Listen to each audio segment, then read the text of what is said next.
Hi everyone, welcome back to another Conversations with Healing on Earth. I'm Jo and I'm so glad that you could once again be with us. I'd like to introduce you to the beautiful and lovely modern medium to New Zealand, the world, and now the universe, so we might as well just own it for her. Melissa Moles. Hi Melissa, how are you doing today? Hello, everybody. I am so good. I'm once again so happy to be here with all of you. I want you guys to know that I feel your energy. I feel the energy of everyone that's going to watch these videos for decades to come. So I just want you to know that I feel you. I feel you right here in my heart space.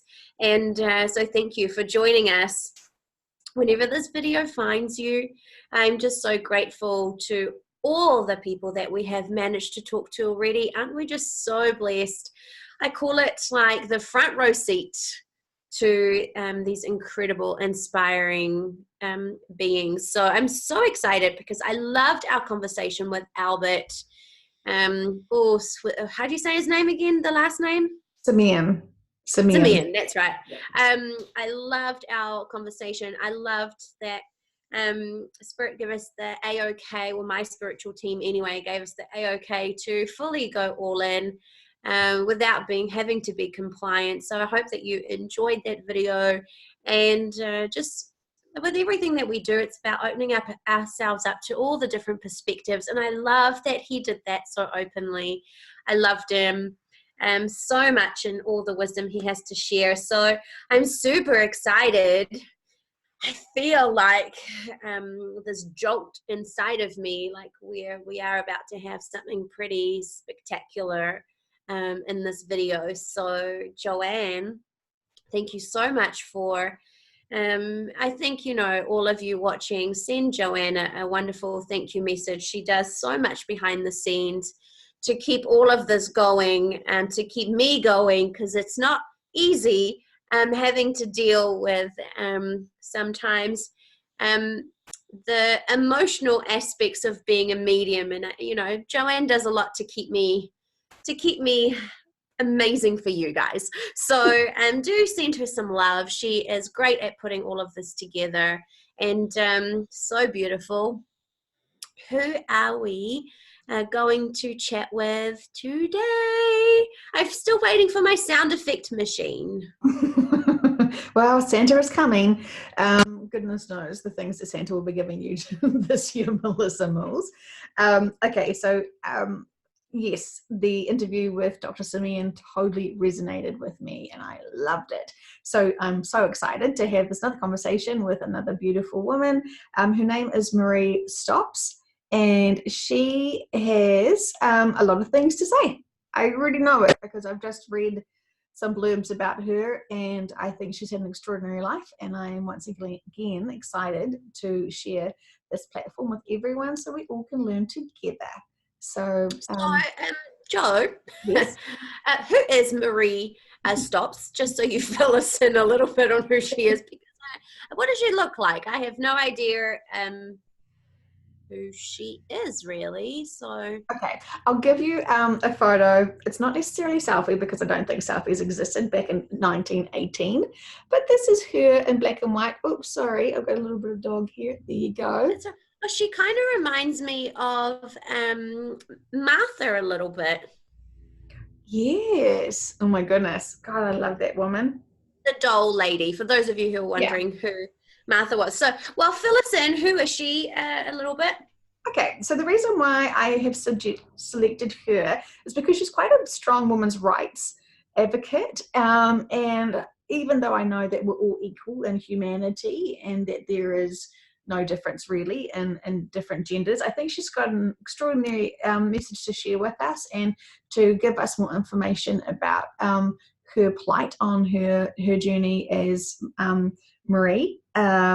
So she wrote some interesting books. She wrote a sex manual because we've all got Oh, I love her already. Oh, you want to see those photos? Yeah. Yeah. So we have to say maybe this is an R18 video. I think they all are, but maybe not. So her sex manual called Married Love probably actually is quite timid and quite tame compared to what we're exposed to these days, I would imagine. But who knows? She could be just a goer. So we'll Oh my find. gosh. Wow, she sounds like fun. Um, oh, Sorry.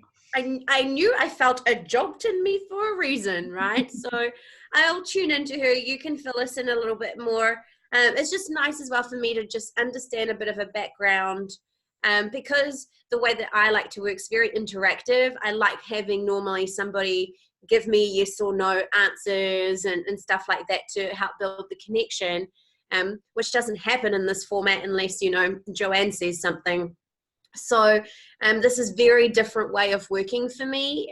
For those of you who have seen me live or have readings and stuff from me, working in this facet is a lot more challenging in my mediumship. So just having a little bit of an understanding as to who these people are just makes my life a little bit easier, so that I can do my job. So let's tune into this exciting woman.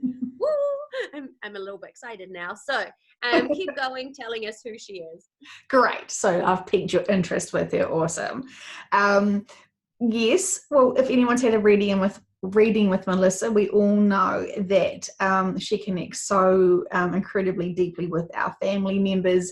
It's like she has shared all the Christmases with us, and she has got an incredible skill and talent. And I still really appreciate her taking on this platform to this magnitude, because it is truly incredible. And from all the videos that we have seen, where she genuinely doesn't know any of the people that I'm asking her to connect with, it's still incredible, the information that she gets to share with us. So I think she's such a worst hardest critic, which is part of supporting her and reminding her that she is bloody good.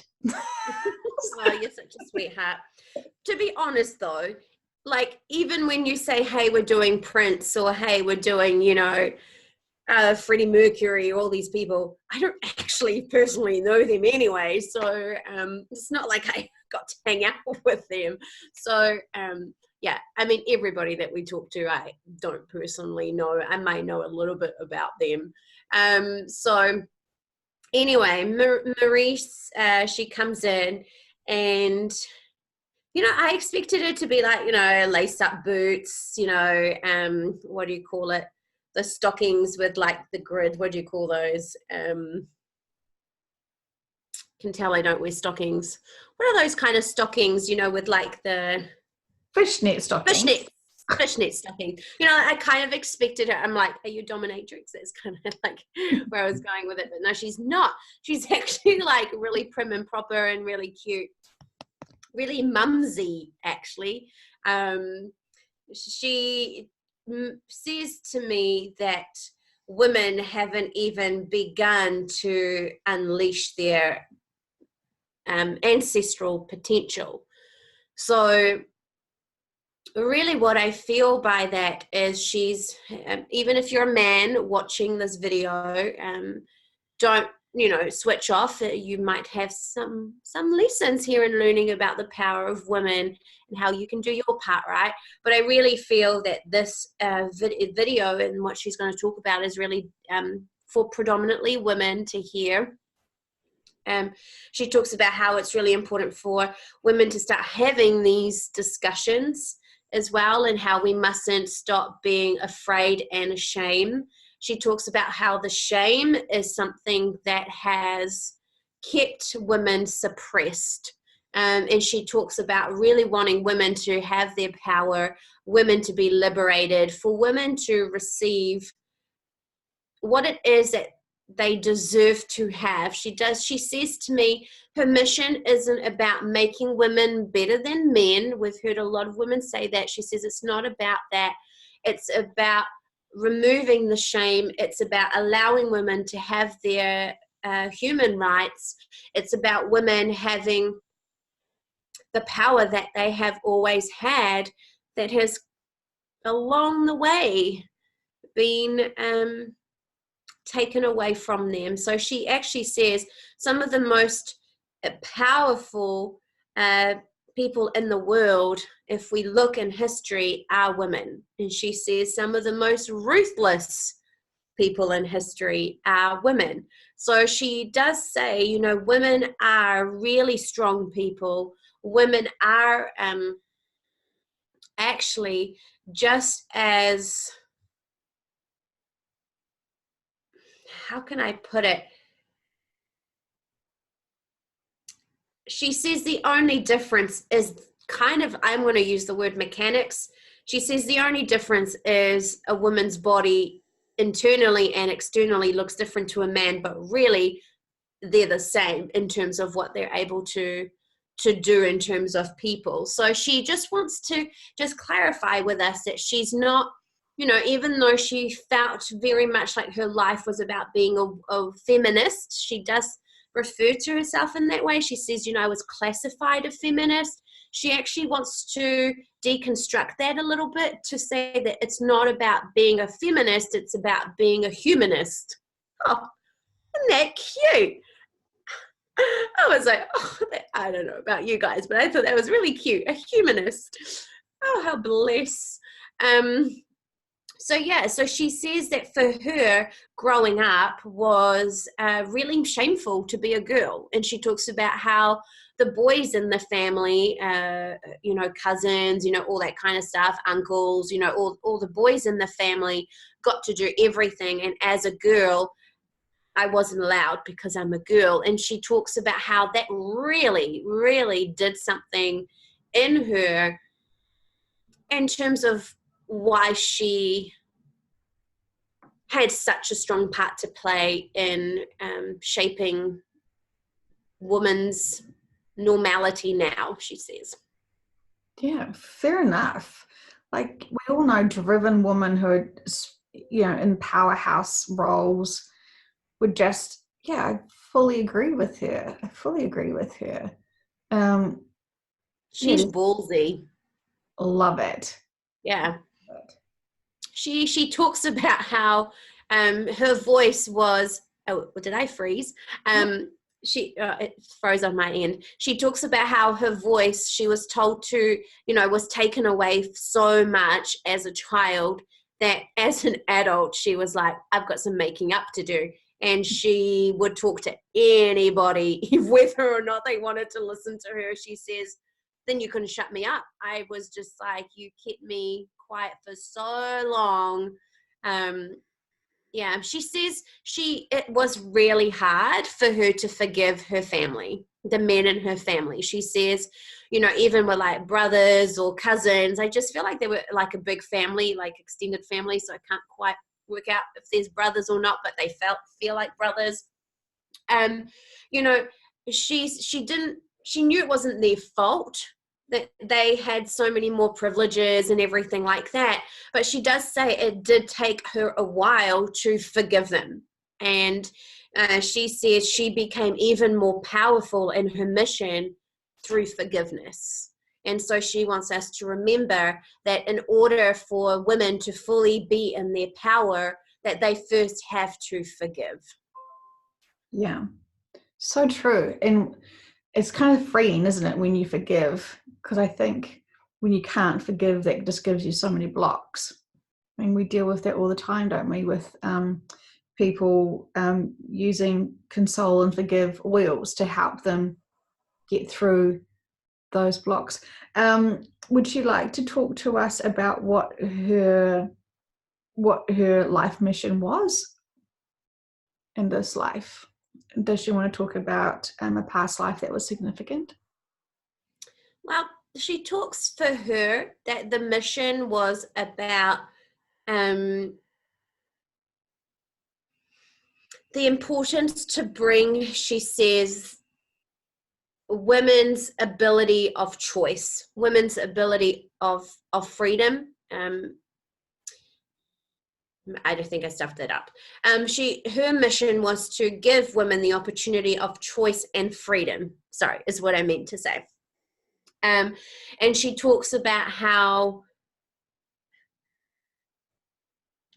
she decided when she came into her body that this was something that she was going to do. on a grand level. So it wasn't just about, I've forgiven the men in my family, so any daughter that I have is fine. It's like, actually she needed to do more than that. So she talks about how her mission, and she actually says she knew that her mission was going to also continue on after her passing. Like, she knew that, like, when she let me try that again. When she picked her lessons or her mission, she talks about having a lot of women, and I feel like we're talking women of history, like really significant women of history. I feel like, it could even be someone like Cleopatra, like some of the Viking women, like women of real importance of history actually influence her on her mission. That's what she shows me, is that they were her counsel in terms of, isn't that cool? I'm like, did I have a life like that? Because I'd really like, that sounds really cool. I'm like, I want that counsel. But she says that, it wasn't, they knew it was like, it was going to also carry on after her passing. So it wasn't just something that was going to be a temporary change, a temporary something, it had to be something really significant. She says it's not really about past lives for her today, her chat. She says, she really wants to talk about how we get our power as women. She says that's where she can make the most difference for us today. But she also wants us to know, which is, I'm like, this is so cool, that she had these women of history as her guides, as her counsel. I'm like, I have chills down my spine. I'm like, I was Cleopatra, so maybe I was your counsel. She reminds me of when we talked to Dorothy, the next ascended master, who was so powerful. Yeah, that's exciting. Yeah, that was exciting when we spoke with her. She was really cool. I feel like here with Marie, she is someone who kind of struggled as to where she fitted in spiritually, because she had so many contradicting women in terms of their faith and everything like that. So she said it wasn't about spirituality, it was about what are the commonalities of these women and what did they have. And she says that these women had freedom for their sexuality, they had freedom for choice of their birthing rights, of their of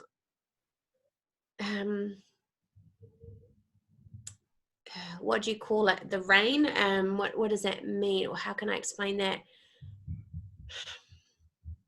These women had the choice as to who they had children with, in terms of for the next king, the next leader. So she talks about how the women that are part of the council when she was Marie on the physical world were all women who were in power.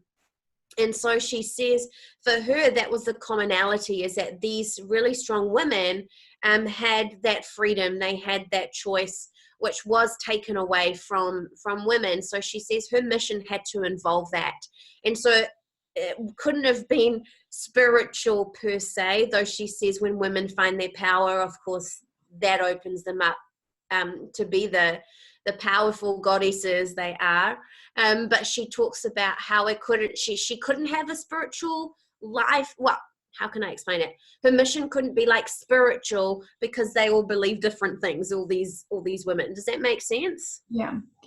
And so that just makes me ponder about, when you do pass on, are you given all of the information? And then if you were in a religious sect that wasn't maybe in alignment, like if you didn't believe in life after death, but then you are in life after death, how do you grow, or do you get kind of stuck in there? Because I'm just questioning, how can all of these people who have different beliefs in the afterlife still hold strong onto that? Like, I mean, I believe it happens, but I'm just questioning. I'm not sure I understand what you're asking me to ask it. Are you asking like why these women still there? How do they still have such conflicting because I understand in human when we don't know everything in our current lives. Right, okay. So it's because in this particular instances, they were the soul self as they were in that particular lifetime. Perfect. Yeah, that makes sense now. Cool. Yeah. Now Okay. So it's like, even though the soul of Cleopatra is now, Melissa Mills, obviously. yeah, right. I mean, um, she laughs. She thinks that's funny. But it's like they chose to be her counsel as that particular Cool. person that they were in that lifetime. So this is why there were so many conflicting spiritual beliefs, though they all believed in the power of the afterlife. But also a lot of these women had freedom with their sexuality. And so she says, actually, their sexuality was their power. And so she says, they were the kinds of women that everybody wanted to be with, right? And so for them, she just talked about how she was constantly, it was so hard as a little girl to be robbed of her voice, and to be told that because you are a girl, because you are a lady, you can't have an opinion, you can't behave a certain way. And she said that that was not right, because she says women in history have had the same power, if not more power, in the choices and how they live their lives. And so for her, this really like rumbled. And she talks about how she couldn't quite necessarily find her groove at first. And so she thought she had to work with like couples, people who are having like marriage issues. And then she kind of thought she had to help women who were abused. She thought she had to help women who had certain professions, like she just couldn't quite find like her groove with it. She says to me that she would run these seminars, right? And that, we had to call it something else, because, we couldn't call it, like sex one-on-one or something, it's like, so it had to be called all these different things so that they could actually happen. But she says, at the end of the day, she says, when you would look around you, it was all different types of women. At the end of the day, the commonality was that they knew that they had to be more for them. And so she says that's really powerful when you get women together, and that that they realize that they deserve more. It's not about taking from the men. She really wants to make that really clear. She says, we're not robbing anything from them. We're not accusing them. This has been, passed down through, hundreds of years. But she says it's about de-shaming women. And so she says for her, a lot of these women would come up to her and talk about, children that they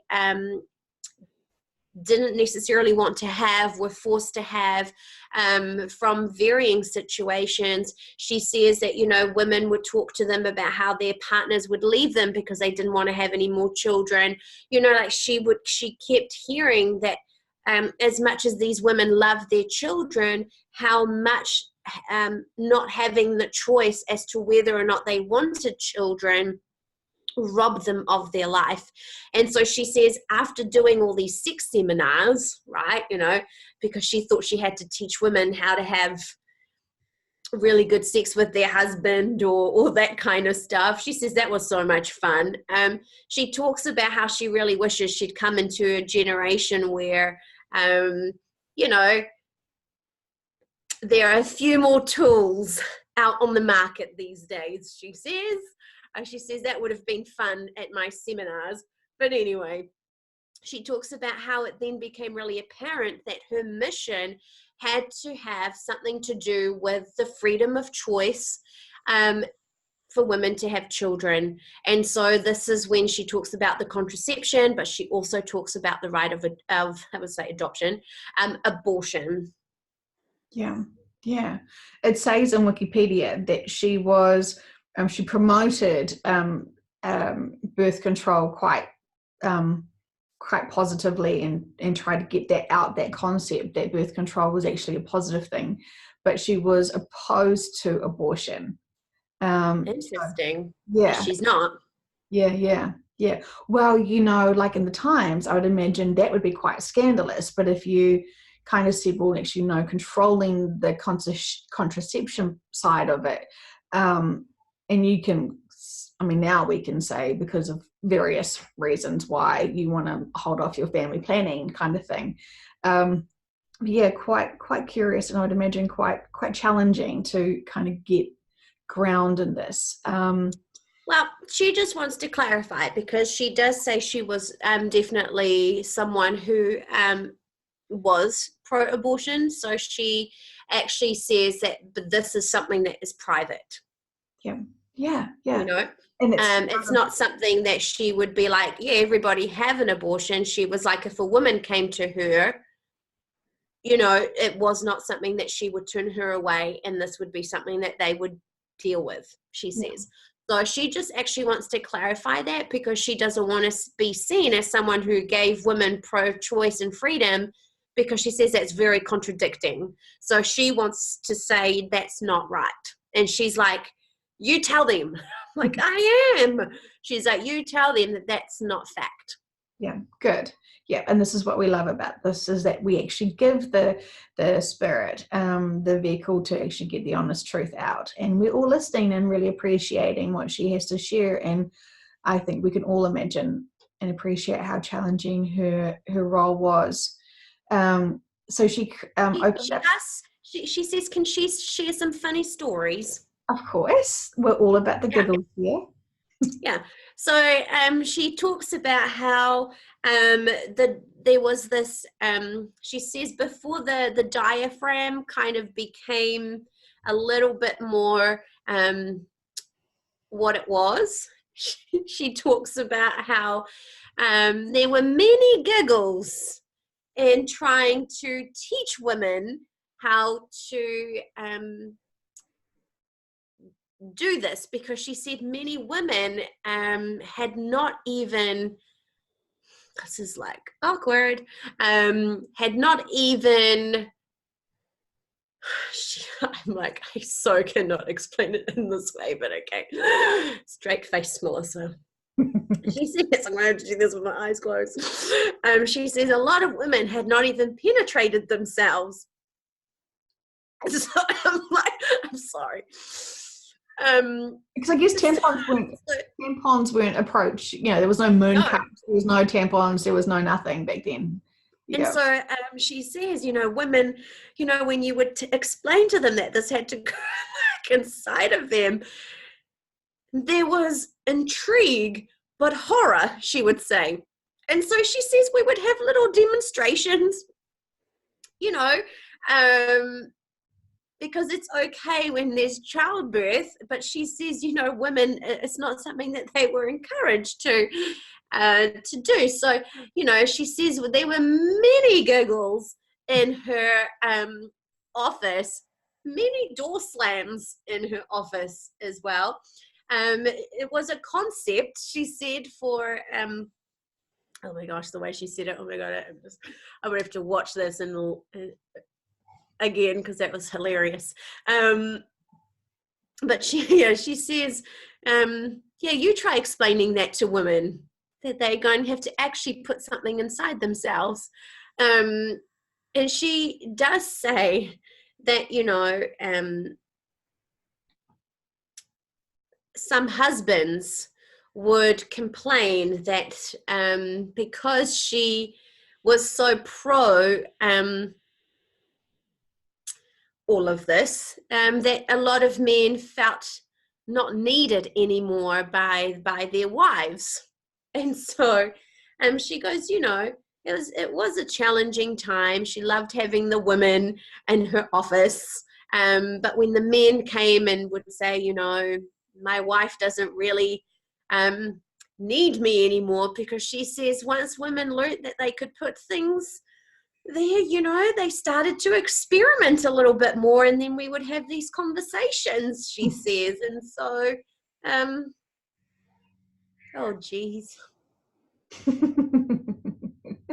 I get it. So it's the cervical caps that they were originally using, which I guess, what were they even made of back then? I'm not too sure. And then just, I feel like it's like a rubber kind of, like, you know, like back in the day, like a rubber thimble, you know, like that kind of.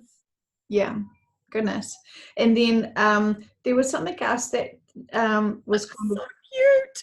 So cute. there was olive oil soaked in sponges that were also inserted, because that was like a form of spermicide, that what the Greek and Roman times used to use it. So it must have been very frustrating for her to know that we had this other information that kind of got lost in the way, and then she's trying to revive it. And try to confirm to people that this isn't new, this has been around for centuries. I mean, Joanne, can you just imagine, here she is saying to the woman, you're going to put this up, you know, I know. like she shows me their faces of like, like, it's like, you want me to do what? And it's like, oh my God. Oh, what to be a fly on the wall of that. Oh, anyway. I think you just were. Can she explain to me what the gold pin was?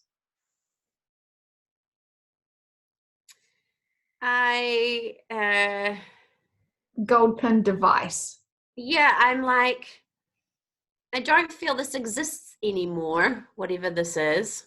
Yeah, no. You know, I feel like I don't feel this is like a pleasure instrument. No, I think it's still for contraception. Yeah, it kind of feels like this wasn't like something that we would choose as our first choice. You know, like I kind of feel like this is still a little bit archaic, you know, feels a little bit torturous in a way. But this was for women, she says, that really didn't want, that were done with childbirth. Right. It's kind of like maybe an IUD now, kind of. I was going to ask, is that like the equivalent of it?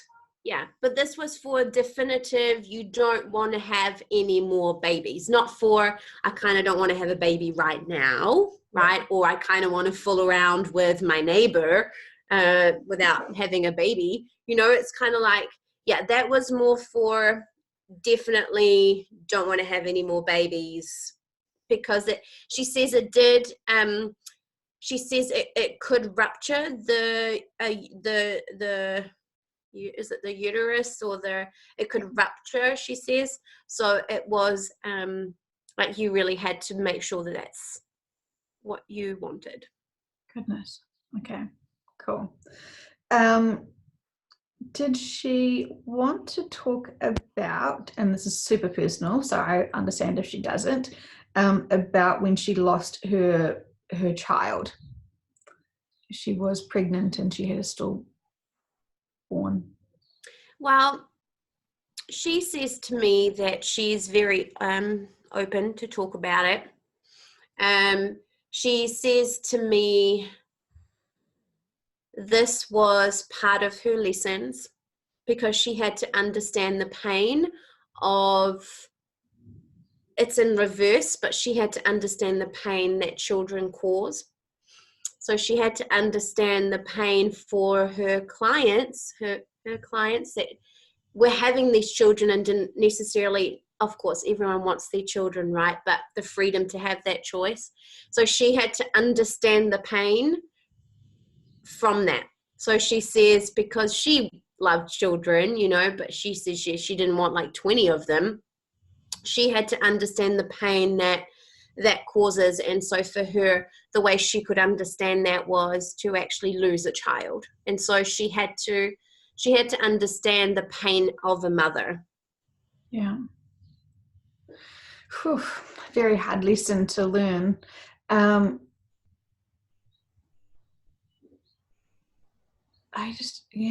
So challenging. She did have one son. What was that relationship like with him? she says he was an amazing, amazing man because he had a mother that encouraged him to be whatever he needed to be. And she said, you know, he would never be told that he can't speak. He would never be told he can't do something. So his upbringing was very different. She talks about the man that was in and out of his life. So I don't know if that's his dad or like she doesn't want to go there. So I'm like, okay.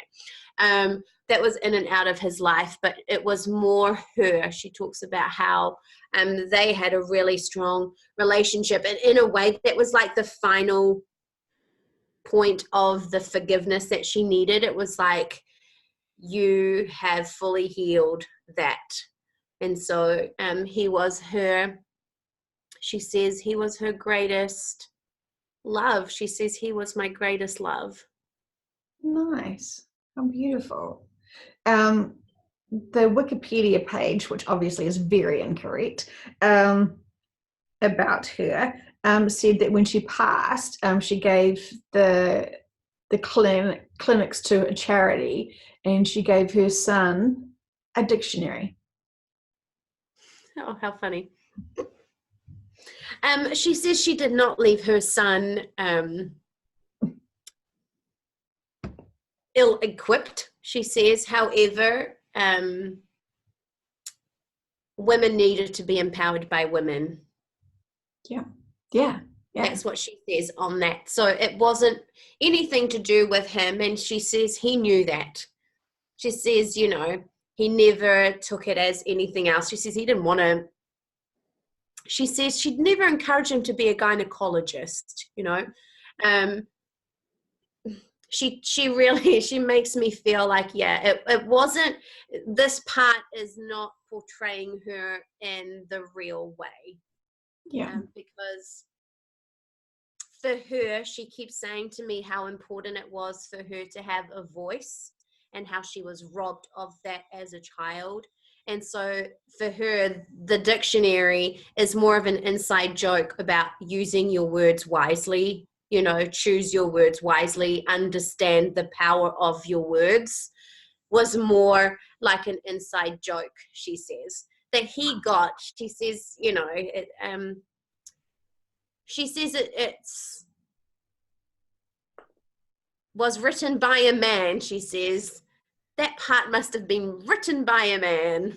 Yeah, probably. And we know better. So we appreciate hearing from her. And actually, I think what a beautiful gift as a mother to give her son all of the words and all of the meanings. I mean, that's from her childhood and not being able to use them. That's beautiful. You know, that's I think so. I think that's, you know, sometimes, you know, I deal with people passing all the time, and it's part of my job. And sometimes people wonder why someone got left something and not the other. And, you know, sometimes we just have to realize that our family really do mean well. So she says, let's talk about unlocking this power. Yes, thank you. Sorry. I just I wasn't trying to ask her that just so anyone would think, oh, how measly of a mother to leave that with. I actually wanted to get to the bottom of the truth of it. So thank you for clearing that out, because I don't want anyone to hear her beautiful wisdom and then read this bullshit and then think, hang on, wait, this doesn't kind of resonate with us. So I wanted it all clear for her. So thank you. Continue. She's fine. She's fine with that. So she wants to really talk about women unlocking their potential and their power. She says that's really important to her and the women up there. Can I call them powerhouses? Is that all right? Because that's kind of like common slang now. So, and the powerhouses that are up there with her that were part of this of this calling. I'm like, I love the fact that it's like Cleopatra was there. I love that. I just, for me, I'm like, oh, that just personal. personal win on that one. But she says that it's really important for women to identify with their physical body. So she talks about how every woman's physical body will look different, and how she doesn't buy into body types, she doesn't buy into body shapes, she doesn't buy into all of that. She says what's really important for you to realize is that you have this incredible body. And she goes, it's going to be in different, with your, she makes me laugh, your, I really don't know if I can say this stuff. You can. I'm just going to say your womanly goodies are going to be in different heights and different widths and different places to the woman next to you. But she says it does not make you any less of a woman. And she says when you realize that, actually, whether, she says, you know, some women are robbed of some of their body parts. She says she actually dealt with a lot of women whose husband had tried to castrate them, and that's not very nice. A lot of women who had been shamed with chemicals on their genitalia. So she, you know, she says a lot of women have been robbed of their parts.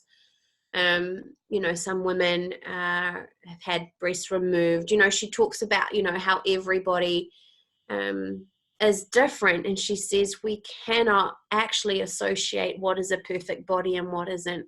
So she says that is so important in terms of you finding your power. She also is a strong advocate for you knowing how your body works. So she says you need to understand every aspect of your body. It's good to understand your body's cycle. She talks about this in its physicality, but also in its emotional state. She says women are very emotionally driven, that actually sinks a lot of their physical aspects of their body. So she says, you know, knowing your body and mind is really, really important. And she also says for women to release the shame, that comes with being a woman. She really says that, you know, a lot of women that would come to her would hide. This is why when she would tell them, you know, you're going to have to put this up your hoo-ha, they were mortified,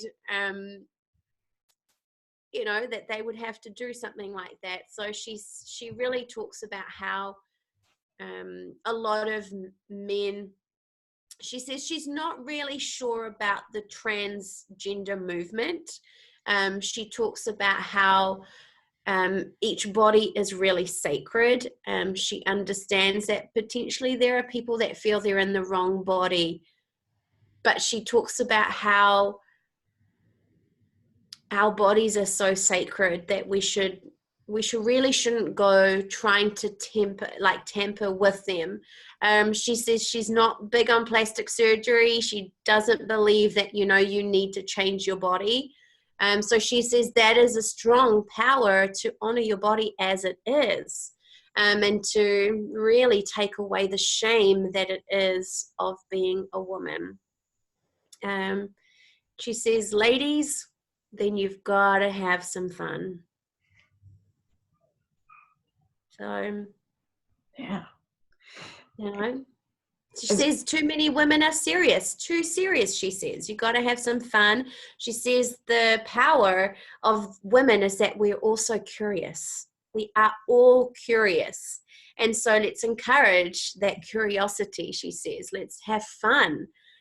So she says, you know, when women started to do these things, they started to really change society.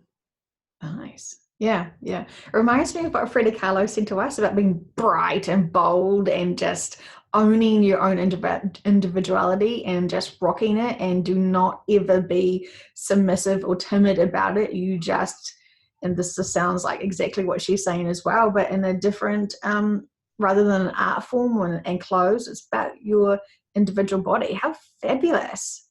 I, Yeah, she's beautiful. Like, I feel she's all about women empowerment.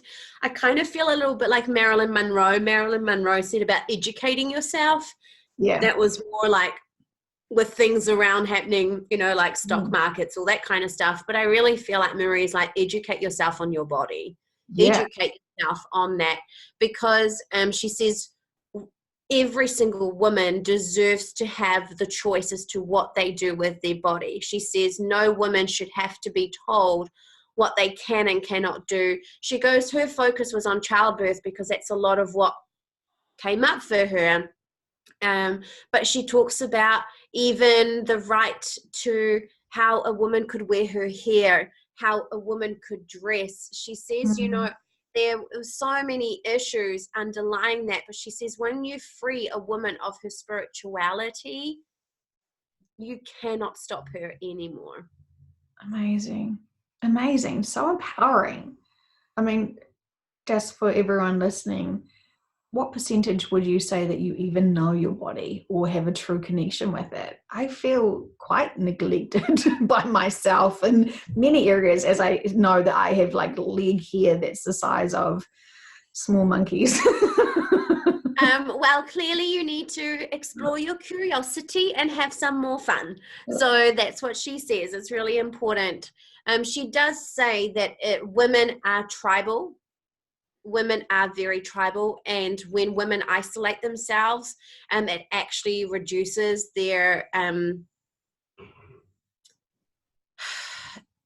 sexual energy. She says women actually, she says neurologically, all this kind of fancy, that definitely did not come from me.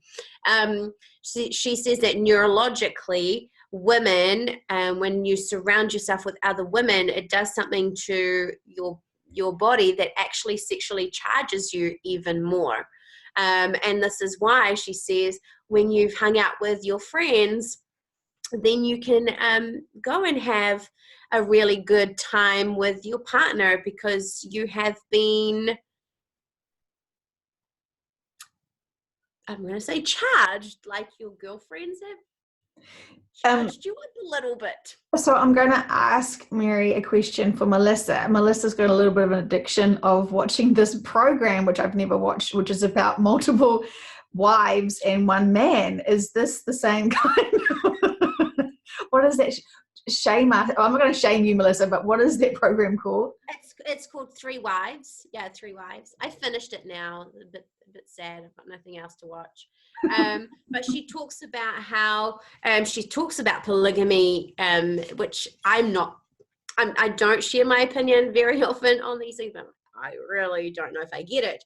But she talks about how it's that women being around more women actually charges women's sexuality and their sexual power. So she talks about, you don't have to be in a polygamous relationship, but she talks about how when women isolate themselves and don't have that community, that tribal aspect, it actually does them a disservice. Yeah, yeah.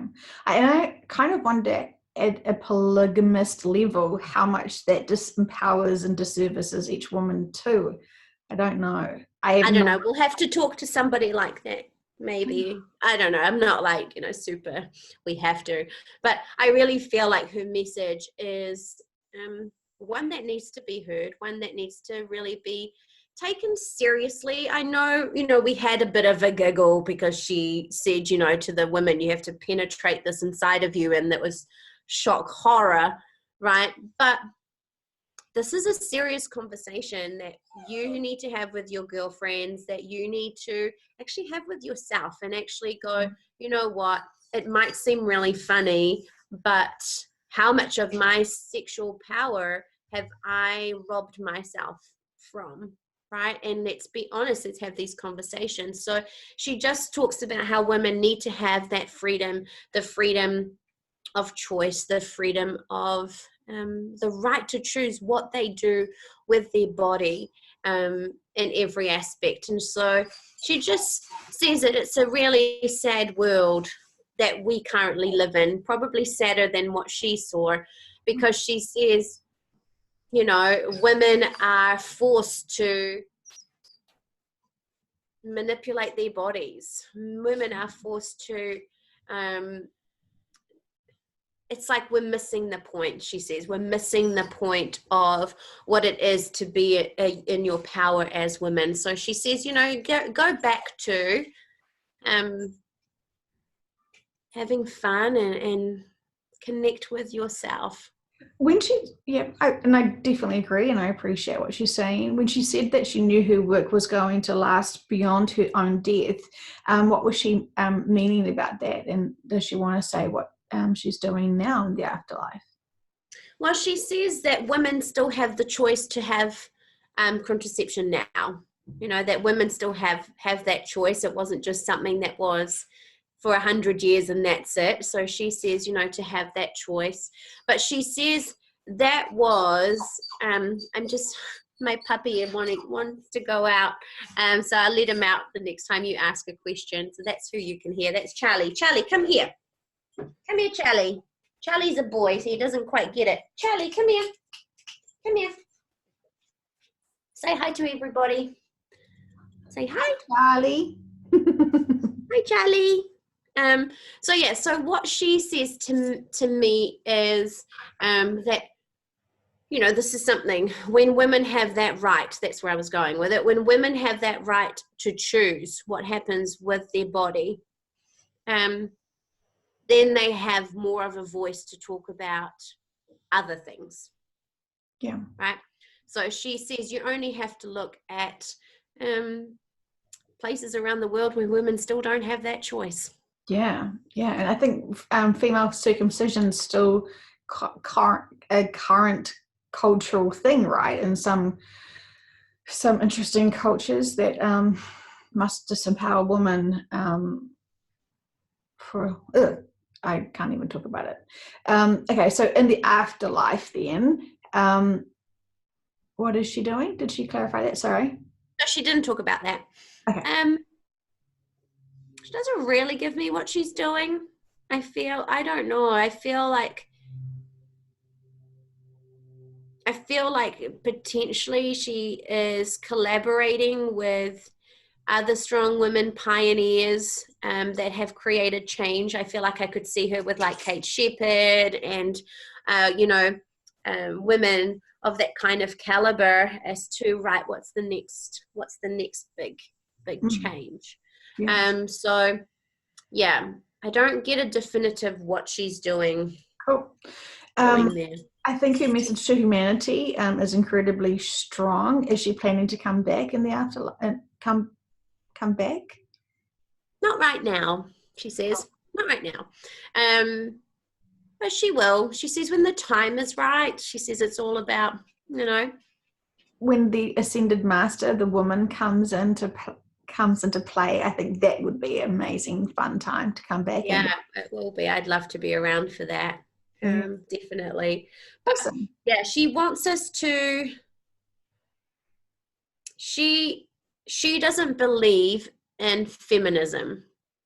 She doesn't believe that women are better than men, that women are superior. She doesn't actually believe in all of that. And she goes, we need to actually stop. We need to stop movements like that. She says it's about finding I don't know how else to put it, but I just feel like she's just saying that we should be fighting for the same things, no matter what body we occupy. Perfect. Absolutely. A lot of them have said that as well, haven't they? I feel like that's a strong message we're getting is, you know, our physical bodies are just a fraction of who we are. But yeah, she says that she hopes she's brought us some joy today. She sure has. Oh my gosh, she just made me laugh so much. I wish you guys could see the woman coming through her office, and she has to tell them this is what they're going to have to do. I mean, could you imagine having to have a demonstration? Oh my gosh. It just reminds me of when we were at high school, when we had to do like the tampon and the sex ed stuff. And it was, yeah, I remember it's quite shocking to know bodies and stuff. But then quite honest, I don't think I've really evolved much from just learning that little bit of information. Like, we go around with our bodies and we're trying to solve the world and deal with all these other big issues, but actually get closer and more intimate with your body in so many other ways. It's really important. I think. Yeah, well, she says it is, and she seems to have done so much for women, so I really value what she has to say. I wish I could have been at one of her sex seminars. I think that would have been great. I wonder what they were called, Cooking 101 or something. I don't know. It wasn't Married Love. It was called Married Love, was the book anyway.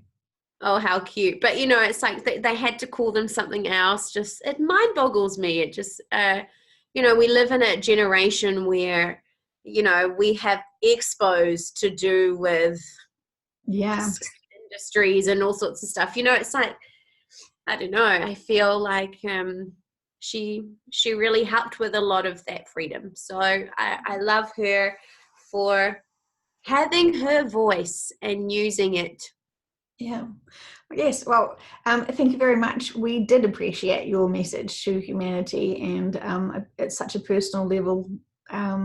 It's incredible. It's incredible. I always get so blown away by all of these really common sense lessons that we should know, that just seem so obvious when you hear about them, but you think, gosh, I have been really not onto it. So I've learnt my lesson, and I'm going to be applying the knowledge that I've learnt today, definitely. And I encourage everyone to just take account of how much self-love and body awareness we are actually providing for ourselves, because if we're not loving ourselves, we can't love anyone else. So I love you, and I love Melissa Mills, and I really appreciate everyone watching. So thank you so much, everyone. I hope you can take on all of this amazing wisdom. Bye. Oh, you are so beautiful. Thank you so much, Mary. I've had such a great time with you, and thank you to the incredible women that were part of your council for such a beautiful mission for you this lifetime. I feel you did such a wonderful job. So I'm really deeply honored to have had this conversation with you. And I can't remember the last time I laughed this hard. So I'm doing one of these videos. So thank you for bringing, all right, my puppy's playing with my glass. Thank you for bringing what I imagine will be a fair few giggles to everyone here watching as well. And I just feel so blessed. So thank you, everybody. Oh, what an amazing feeling it is to be human. I very much hear Jim Morrison's message about keep being human, and we are humanists. We are humanists. So peace out, everybody.